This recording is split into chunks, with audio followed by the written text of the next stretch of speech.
বর্তমানে তুমুল ভূরাজনৈতিক চাপের মুখে উত্তপ্ত সময় পার করছে ভারত। উত্তরে কাশ্মীর, দক্ষিণে তামিলনাড়ু, পূর্বে মিয়ানমার আর চীনের চাপের মুখে ভারতের অঙ্গরাজ্যগুলোতে অস্থিরতা লেগে আছে দীর্ঘদিন ধরে। অর্থনীতি ও প্রযুক্তির দিক দিয়ে এশিয়ায় ভারতের সবচেয়ে বড় বাধা চীন। সামরিক শক্তিতে চীনের চেয়ে পিছিয়ে রয়েছে ভারত। চীনকে টেক্কা দিতে না পারলে উপমহাদেশ থেকে দিন দিন নিয়ন্ত্রণ হারাবে ভারত। এরকম ভূরাজনৈতিক চাপের মধ্যেই দেশটির অঙ্গরাজ্যগুলোতে ক্ষণে ক্ষণে উত্থান ঘটছে স্বাধীনতাকামী সংগঠনগুলোর। খনিজ সম্পদের দিক থেকে বিদেশি শক্তিদের তেমন লক্ষ্য নয় উপমহাদেশ। তবে এশিয়ায় জনসংখ্যা বেশি হবার কারণে এখানে বিরাজ করে একটি লাভজনক আন্তর্জাতিক বাজার। এই বাজার ধরতেই মূলত ওত পেতে রয়েছে বিদেশি শক্তিগুলো।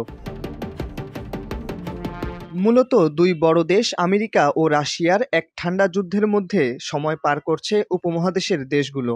পরাশক্তিগুলো তাদের প্রভাব বিস্তার করতে ব্যবহার করছে দেশগুলোকে। উপমহাদেশের দুই পরাশক্তি বলা চলে ভারত ও চীনকে। ভারত বিশাল দেশ হওয়ায় কেন্দ্র থেকে নিয়ন্ত্রণ করতে কিছুটা বেগ পেতে হয় তাদের। বর্তমানে ভারতে যে অ্যালায়েন্স সরকার রয়েছে তাতে নরেন্দ্র মোদীর একার পক্ষে কোনো সিদ্ধান্ত নেওয়া সম্ভব নয়। ইতিহাসে যতবার ভারতে এরকম সরকার ছিল ততবার দুর্বল ছিল ভারত। এই দুর্বলতার জের ধরে ভারতে উত্থান ঘটছে বিচ্ছিন্নতাবাদী সংগঠনগুলোর, আর তারাই অস্থির করে তুলছে এর অঙ্গরাজ্যগুলোকে। কিছুদিন পরপরই খবর আসছে রাজ্যগুলোতে বিরাজ করছে থমথমে পরিবেশ। ভারত যদি আগত দিনগুলিতে আরও নিয়ন্ত্রণ হারায় তাহলে অঙ্গরাজ্যে স্বাধীনতার ডাক আসতে আর বেশি দেরি হবে না।